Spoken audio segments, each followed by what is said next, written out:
탈당 하루 만에 유튜브 방송에 등장한 김남국 의원. 당시 거래가 몇천 원 수준이었을 거라고 주장했지만 이를 두고도 이렇게 의혹이 제기되고 있는 상황인데요.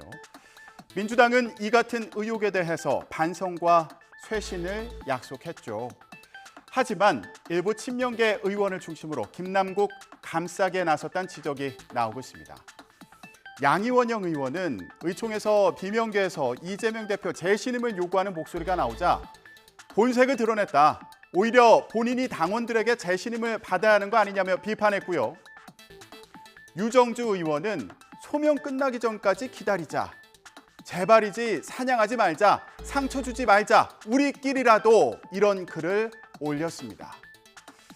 박찬대 최고위원은 의총 직후에 SNS를 통해 이렇게 말했습니다. 프로테고 막시마. 자, 이게 무슨 뜻인가 찾아봤더니 해리포터 시리즈에 나오는 방어막을 치는 마술이라고 합니다. 그러다 보니 김남국 수호에 나서겠다는 거냐 이런 해석도 나오고 있습니다. 게시글에는 비명계 의원들을 겉은 민주당이지만 속은 국민의힘이라는 의미로 수박에 빗댄 비판 댓글도 보이는데요. 하지만 비명계를 중심으로 김 의원 논란에 대한 당의 대응을 비판하고 더 적극적으로 나서야 한다는 목소리는 계속되고 있습니다. 박광열 기자 리포트 보고 오시죠. 6시간 넘는 쇄신 의총과 결의문 발표 다음 날 이재명 대표를 앞에 두고 당 대응이 내로남불이란 비판은 또 터져나왔습니다. 국민의 시각에서 우리 당의 그 비교 우위는 사라진 지 오래되었고 위선과 선민의식만 남아있는 정당이 아닌지 자성해 봐야 한다고 생각합니다.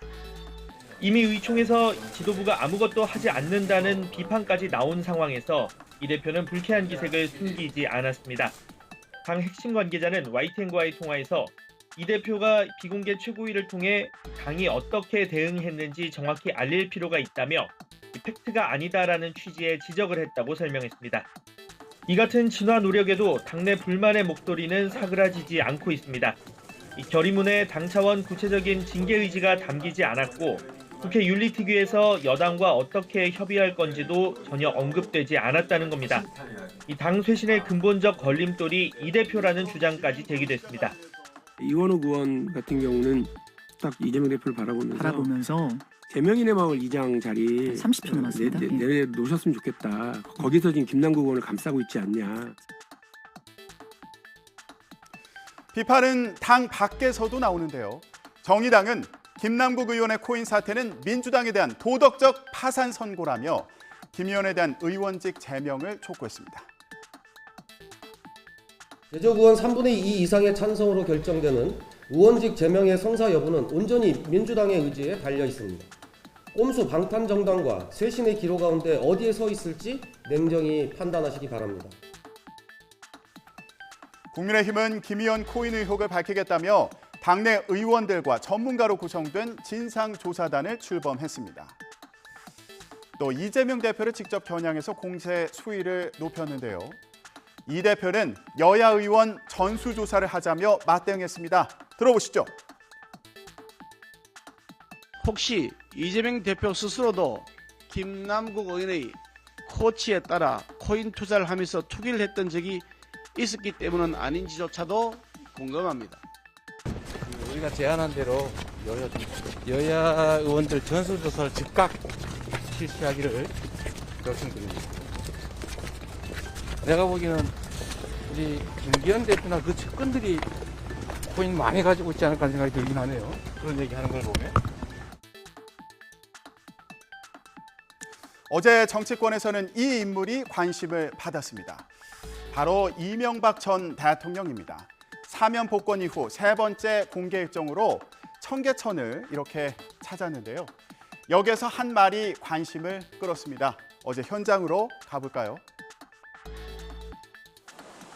서울시장 재임 시절 청계천 복원 사업을 역점 사업으로 추진했던 이명박 전 대통령. 어제 측근들과 함께 청계천 산책에 나섰습니다. 사면 복권 이후 대중과 자유롭게 만나는 건 처음이었는데요. 청계천을 따라 6km를 걸으며 이렇게 시민들과 인사도 나눴습니다.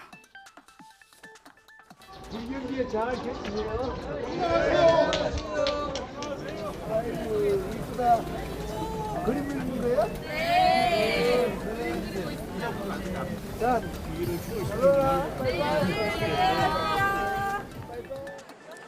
이명박 전 대통령 이번 행보에 정치적인 의미가 있는 거 아니냐는 질문에는 이렇게 답했습니다. 오늘이 세 번째 외부 공개 행사인데 관련해서 공개 행사가? 뭐 공개 행사라고 무슨 특별히 무슨 계획을 한 것도 아니고. 일각에선 총선 앞두시고 공개 행보 시작하시려는 정찰을 제기한 거라는 해석도 나오는데요. 나는 총선에도 나는 관심이 없고 나는 이제 나라가 잘 됐으면 좋겠다. 국가 원로시잖아요. 최근 전국에 대해서 그냥 한 말씀 좀 해주신다. 어떻게 보면 어려울 때니까. 뒤로 물러주세요. 뒤로 물러주세요. 어려울 때니까. 어려울 때는 정말 좀 모아줘야죠. 힘을 모아줘야 된다. 대통령이 일할 수 있게 만들어야죠. 그러면서도 윤석열 대통령에 대해 열심히 잘하고 있다며 긍정적으로 평가했는데요. 잘하고 있죠. 공정하게 해야지. 외교만 잘해야 국내를 가져가는 것이지. 윤석열 대통령 취임 1주년 전반적인 평가는 어떻게 하세요? 내가 뭐 그 평가하고 이렇게 하면은 조심스럽죠. 나는 열심히 잘하고 있다고 봐요. 긍정적으로 봐요. 정치적 의미에는 선을 긋고 있지만 총선을 앞두고 상징적인 장소를 찾아 윤 대통령을 지지하는 듯한 발언을 한 걸 두고 여러 해석이 나올 수밖에 없겠죠. 이 전 대통령은 대통령 재임 시절 주요 사업으로 추진한 4대강 보도 찾을 예정인데요. 문재인 전 대통령도 최근 책방을 열고 자신이 나온 영화를 관람하며 공개 행보를 하는 가운데 전직 대통령들의 행보가 지지층에 미칠 영향이 주목됩니다. 지금까지 전국 브리핑이었습니다.